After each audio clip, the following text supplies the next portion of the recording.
जय माँ इंद्राक्षी जय अम्बे। इंद्राक्षी धाम में सभी साधकों का हम हार्दिक स्वागत करते हैं।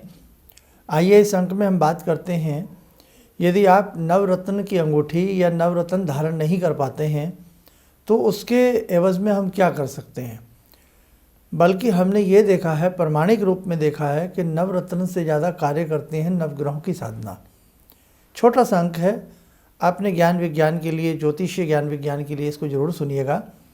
कई बार आपके बच्चों के लिए बड़े रत्न आपको बता दिए जाते हैं, आपके लिए बहुत से रत्न बता दिए जाते हैं, या कई बार नवरत्न की अंगूठी या ऐसा पेंडेंट कोई आपको बता दिया जाता है। तो उस स्थिति में वो महंगे भी बहुत आते हैं। हमें क्या करना चाहिए, सारी जानकारी इस अंक में। पहले आज का पंचांग 29 दिसंबर सन 2025, दिन सोमवार, संवत 2082, पौष मास शुक्ल पक्ष, तिथि आज नवमी है, नक्षत्र अश्वनी, जन्मे जातक गणमूल नक्षत्र की श्रेणी में होंगे। राहु काल 7:30 से 9, दिशा शूल पूर्व दिशा। नवरत्नों की अपनी एक दुनिया होती है। नवरत्न बहुत अच्छे से कार्य करते हैं, नो डाउट, लेकिन नवरत्नों को पहचानना एक बड़ी बात है। डुप्लीकेसी का समय है, इसलिए नवरत्न भी हों तो वो ओरिजिनल होने चाहिए, और उसी के साथ साथ, ओरिजिनलिटी के साथ साथ, नवरत्नों की किसको क्या ज़रूरत है। अब सभी को ये नहीं हो सकता कि सभी को एक सा रत्न पहना दिया जाए। सभी के लिए रत्न ज़रूरी हों। रत्नों में महंगे भी आते हैं, कहीं ना कहीं उनके डुप्लीकेट का भी डर रहता है। आपको सूट हो ना हो, सूटेबल हो ना हो, ये सारी बातें भी होती हैं। इसलिए नवरत्न में हम आपको यही राय देंगे कि यदि आपकी पॉकेट अच्छे से अलाउ करती है और एक अच्छे मर्मज्ञ विद्वान व्यक्ति के आप संपर्क में हैं, जिनको ये मालूम है कि आपको मारक का रत्न नहीं पहनाना, नीच ग्रह का रत्न नहीं पहनाना, या आपको महादशा पर बार बार रत्न चेंज नहीं करने के। बहुत से लोग क्या करते हैं कि महादशा आई सूर्य की तो रत्न पहना दिया माणिक, महादशा आई बृहस्पति की तो पुखराज पहना दिया, अंतरदशा आई सूर्य की तो पुखराज के साथ साथ फिर माणिक पहना दिया, फिर प्रतंत्र दशा में राहु आए तो आपको गोमेद पहना दिया। तो ये प्रोसीजर बिल्कुल गलत है, क्योंकि ग्रह तो बदलते रहते हैं।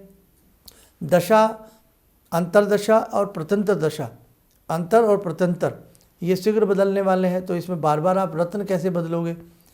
एक के पास गए उसने ये बताया, दूसरे के पास गए उसने ये बताया, तो उस स्थिति में हम कन्फ्यूज़न का शिकार हो जाते हैं। तो वहाँ हम आपको एक राय देते हैं, और शायद जितने भी हमारे एस्ट्रोलॉजर भाई हैं सबको ये अच्छा भी लगेगा कि क्यों ना हम वहाँ नवग्रहों की साधना करें। वहाँ साधना से तो फल हमेशा अच्छा ही मिलता है। किसी भी एक शत्रु को भी यदि आप सुबह शाम प्रणाम करेंगे तो एक दिन तो उसको भी समझ में आएगा, भाई देखो मैं इसका अहित चाहता हूँ, लेकिन ये मुझे प्रणाम करता है, अब इसको बख्श दो।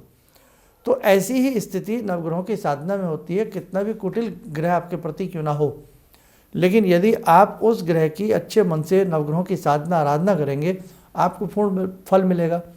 महादशा आपको मिसाल के तौर पे सूर्य की आ गई, तो सूर्य की महादशा में हर रविवार नियम बना लो कि आप सूर्य को मीठा जल दें, और साथ ही सूर्य के बीजात्मक मंत्र का जप करें। सूर्य से संबंधित लाल रंग का दान होता है, दान करें। आपकी महादशा ऐसे निकल जाएगी बहुत सुंदर तरीके से। आपको राहु की महादशा आ गई, तो राहु की महादशा में हम क्या कर सकते हैं। राहु की महादशा में हम शनिवार की संध्या के समय हम कुत्ते को दूध पिलावें, बिस्किट देवें और उसकी स्वान की सेवा करें। साथ ही राहु के बीजात्मक मंत्र का हम जप कर सकते हैं। राहु से संबंधित वस्त्रों का दान कर सकते हैं। शुक्र की महादशा आ गई, शुक्र की महादशा सबसे बड़ी होती है, 20 साल की होती है, तो केवल हम महीने में एक शुक्रवार उसका उपाय करते रहें, शुक्र का पूजन करते रहें, शुक्र का दान करते रहें, शुक्र का बीजात्मक मंत्र पढ़ते रहें, तो कार्य सिद्ध हो जाएगा। एक महीने में एक दिन के लिए कोई बुरी बात नहीं होती है। कोई विशेष दान ऐसा करिए जो समझ में भी आता हो। तो मैं यहाँ आपको हर ग्रह का दान तो नहीं बता सकता, हर ग्रह का बीज मंत्र नहीं बता सकता, तरीका नहीं बता सकता, लेकिन मोटा माटी आपको एक चीज़ मैं कहना चाह रहा हूँ वो समझा सकता हूँ। और आप समझें कि यदि हमें कोई महंगा रत्न बताया गया है तो हम उसकी जगह उसके ग्रह का दान कर लें, हम नवग्रहों की साधना उपासना कर लें, और जिसकी पॉकेट अलाउ करती है कि हम नवरत्न पहन सकते हैं, और हमारे पास बताने वाले भी जो हमारे डॉक्टर हैं यानी कि एस्ट्रोलॉजर हैं, उसमें वो हमें सही राय देंगे, गलत नहीं देंगे। तो उस स्थिति में आप रत्न भी पहन सकते हैं। लेकिन यदि आप नवग्रहों की साधना करेंगे, नवरत्नों से अधिक आपको लाभ मिलेगा। मेरा कहने का मतलब बस इतना है आपसे। मैंने आप में से बहुत लोग देखे हैं, सारी की सारी उंगलियां उनकी रत्नों से भरी होती हैं, ले दे के अंगूठा बजता है तो उसमें भी छल्ला पहन लेते हैं। गले में भी यदि उनका गला देखा जाए तो उसमें पता नहीं कितने सारे रत्न वो पहन लेते हैं। अब ये भी मालूम नहीं है उनको होता है कौन सा रत्न खंडित हो गया है, कौन से रत्न को अब इस रत्न के साथ नहीं पहनना चाहिए जो नुकसान कर रहा है। तो देखो भाई, ऐसे ना किया करो।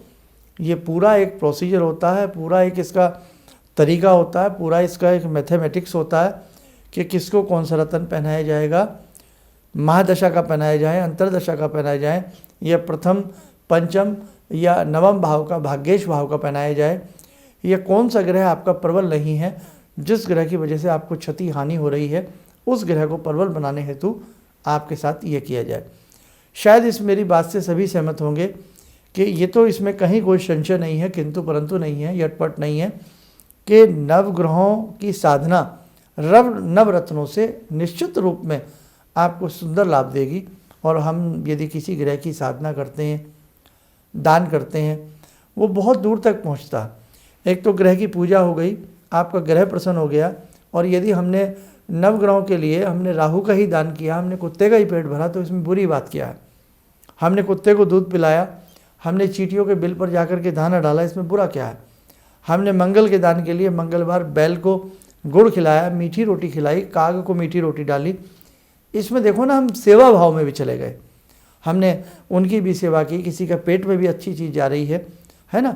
तो बेटा ऐसा उपाय हमेशा रास्ते निकालो जो आपका उपाय किसी को लाभ भी दे सके, और कभी किसी के नुकसान के लिए ज़िंदगी में उपाय मत करना। बुरी बात कभी किसी की मत मानना, कोई भी क्यों ना हो, अगर आपको गलत राय दे रहा है तो उस बात को बेटा कभी स्वीकार मत करना, और यदि शत्रु भी अच्छी राय दे उसको मान लेना चाहिए, है ना। तो ये बात ध्यान रखना। इसलिए ज्योतिष है ये कोई बच्चों का खेल नहीं है, इसे बहुत तौर तरीके से आप लोगों को समझना पड़ेगा। एक खास संदेश, जीवन में नाना भांति के हम दुख पाते हैं, जीवन में नाना भांति के हम कुटिल बातों में फंस जाते हैं, नाना भांति के हम जीवन में निराश होते हैं, कार्य अधूरे रह जाते हैं, और प्रारब्ध के दोषों को सब गिनते हैं कि भाई प्रारब्ध के दोष हैं, इस वजह से जीवन हमारे खोटा हो रहा है। तो आपके प्रारब्ध के दोषों का शमन हो, एक ऐसी भक्ति, एक ऐसी पूजा आप सबसे करवाने का प्रयास है।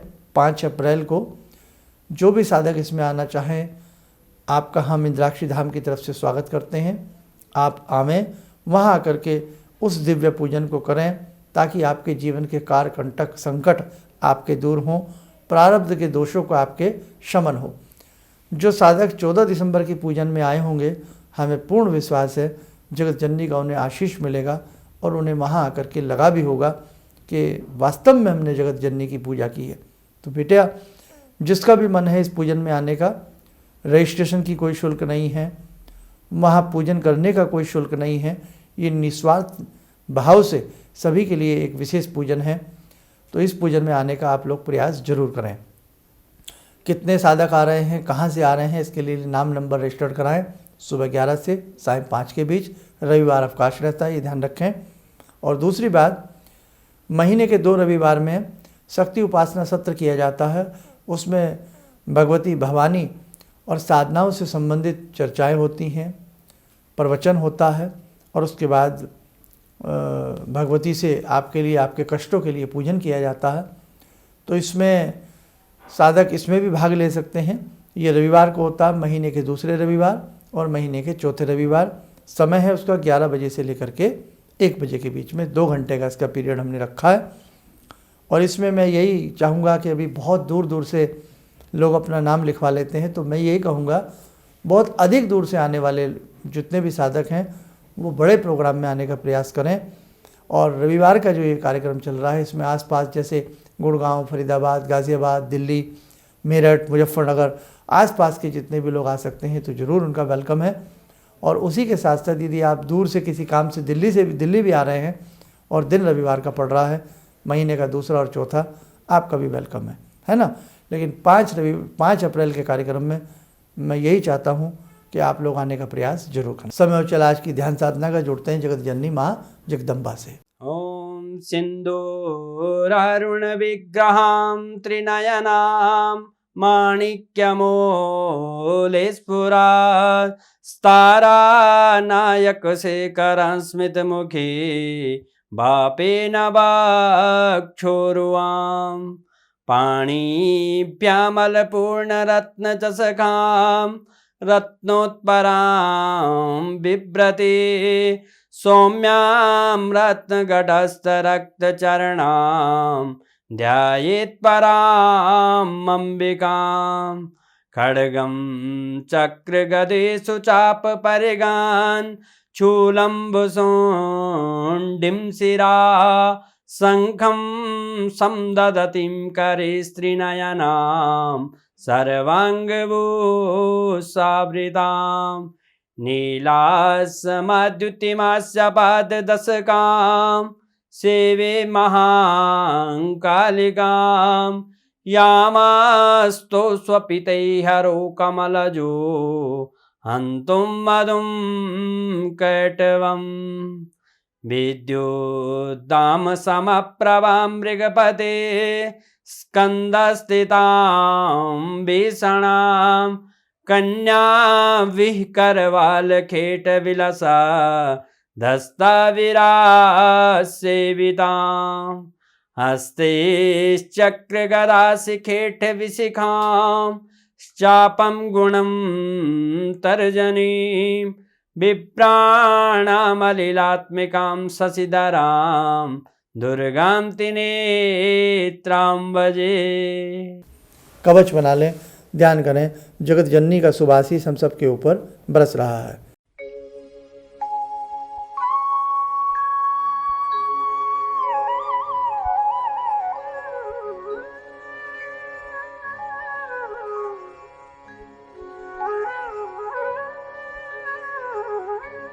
ओम बोलते हुए नेत्र खोलें, सामान्य हो जाए। बाकी सारी चर्चाएं आपके संग हो चुकी हैं। समय समय पर ऐसे ही आप हमारे कार्यक्रम देखते रहिए।